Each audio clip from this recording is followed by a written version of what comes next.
Hello and welcome to Educated STEM.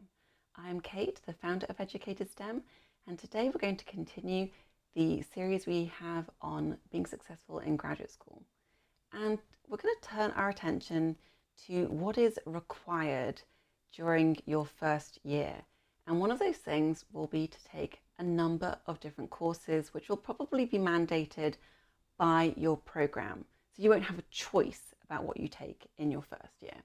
There may also be things that you absolutely have to take just by funding bodies and other people saying that you need them. So for anything in science and STEM, I would say the responsible conduct of research and also rigor and reproducibility are two courses that you might have during your orientation period, but you also might have later on in the year. And if you don't take those courses, then you may not be considered in good academic standing. And I cannot say enough that it's important to remain in good academic standing. And there are a number of reasons for that, but anything that you might need help from the registrar or the graduate school office, if you're not in good academic standing, then any documentation requested to help you apply for fellowships or travel awards, they will not process those requests if you're not in academic good standing. Assume that a plagiarism software is going to be used on all of your assignments, and don't plagiarize, obviously. I hope that everybody understands that that is something that you need to avoid, but I have had instances where students have either plagiarized themselves because I've seen multiple essays from them and they've literally cut and pasted from the different essays. So they've plagiarized themselves, or they've plagiarized blatantly from an assigned paper. And the reasons for that are sometimes interesting, but just don't do it. It's not a good idea. A lot of schools will say if you plagiarize, then you're definitely going to lose good academic standing. If you plagiarize multiple times, then you're going to be looking at sanctions, and if not, being kicked out of the program. So write your own documents. It's very important. And obviously as an academic, this is something that you need to learn, is how to write and summarize the information and to kind of add and get your ideas out there. So typically, if you take exams and courses, you will hopefully pass the first time. However, sometimes it is impossible to pass and you will, not get a good enough grade to continue. What happens then? Most of the time, the course or the program will allow you to retake the course one more time. So you get to take it twice. If you fail a second time, then you might actually have to leave the program. So a lot of people sometimes come in and they're like, I want to do the research. This is the most important part. But if you don't pass the classes, if you don't pass the courses, you won't be able to do the research part. So let's focus on the actual courses. And I know that sometimes if you are coming in and you've taken you've had education from somewhere other than America, sometimes the courses that you're taking will just be kind of repeating some of the information that you've already had. And I realize that could be frustrating, but at the same time, this is your time to shine. This is like a review for you. So you should be amazing at these exams, and you can really knock the socks off your professors. So even if it's kind of a review, you still have to try your best and try and get good grades. So now, what are academic standards and what happens if you fail or something happens?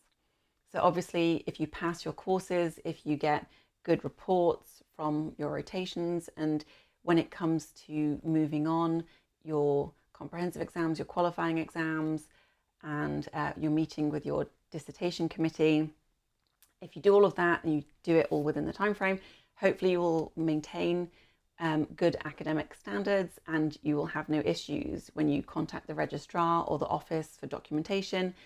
there are no problems with them doing them in a timely fashion. If you have been having regular meetings with your mentor and your dissertation committee, hopefully at no point will you get blindsided by them telling you that you're not doing a good job in the lab, that you're not performing to their standards. If you do get that, then I would suggest that maybe you need to meet with them on a more regular basis. But that could also lead to them saying that you haven't met the academic standards. So usually to meet academic standards, they say that you are behaving with professional and ethical standards. You've completed the academic and educational projects, reports and programs by deadlines. Easy, right? You can do it. This isn't hard. However, if at any point you do not meet them, there are a number of different options that can happen. And usually this would go sequentially, unless you've done something so naughty, so bad that you go to kind of the bottom of the list. So what happens first? You might get a slap on the wrist and a registration hold may be placed on your student record, so you can't register for any courses. This means that you cannot go to mandatory or advanced classes until you are back in good academic standing. So again, this would prevent you from applying for graduate school funding, whether that's a fellowship or a travel award.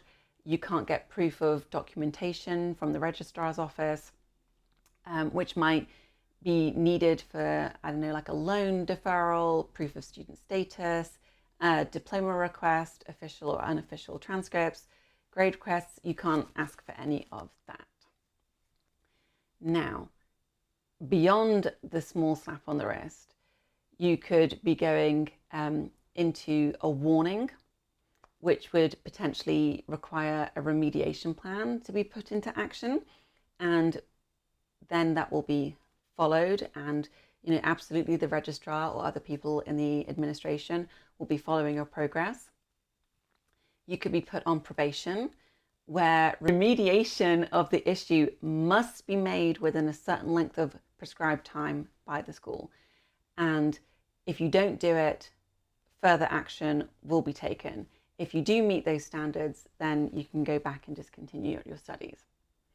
Next might be a mandatory leave of absence. So you have to leave campus in order to address certain issues, and you cannot return until they have been addressed.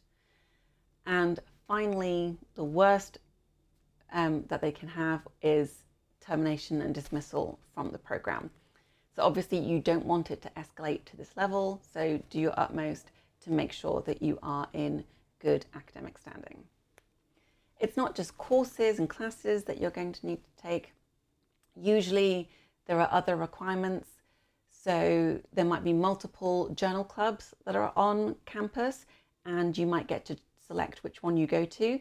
It might be obvious depending on what your research is going to be focused on. So that, maybe there's a cancer one or a diabetes one, or maybe just a general biochemistry or molecular biology one. Depending on your interests, you can figure out which one you go to.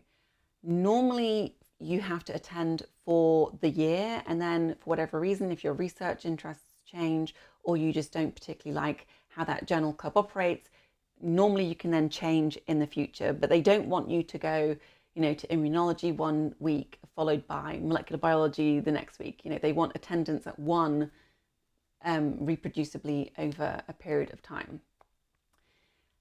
When you attend, obviously someone is going to present a paper. They're going to talk about the rationale. They're going to explain what happened, and they're going to talk about the results and conclusions. And usually, the majority of the time, they are going to probably slice and dice this research. So just be prepared. Even if when you read the paper, you think that this is actually good stuff, probably by the time the person has finished presenting, you might have changed your opinion. So just beware of that. There might be an opportunity for you to go to a more general knowledge one, which would be fantastic, because you never know when experimental designs and other key pieces of information might actually help you in the future. So just note which one you're going to attend. And also don't be afraid to change it the next year if you just don't feel that that journal club was particularly helpful, or for whatever reason you want to change it. The next thing is participation in research group meetings.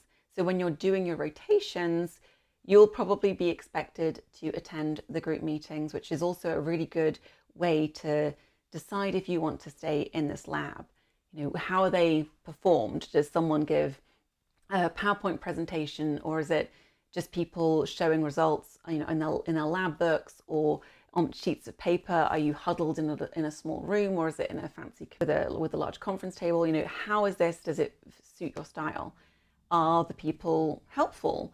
Are they friendly, or is it more adversarial and kind of combative? This will definitely help you decide if this lab is for you. So go to those. There might be departmental meetings. So whichever department your lab sits in, they might have hopefully a weekly meeting. And so different people will present every week. So this is a great learning opportunity for you to learn more broadly around the subject. Probably not in your first year, but at some point you will be expected to present too. So maybe beginning in your second year, once you've actually started your research project and you are better informed and can actually do things. Next thing is going to be once you are in the lab. So let's stop there. Hopefully all of that information helped. Please remember to like and subscribe to the channel, and come back next time where we are going to talk about meeting with your mentor. Thank you. Bye-bye.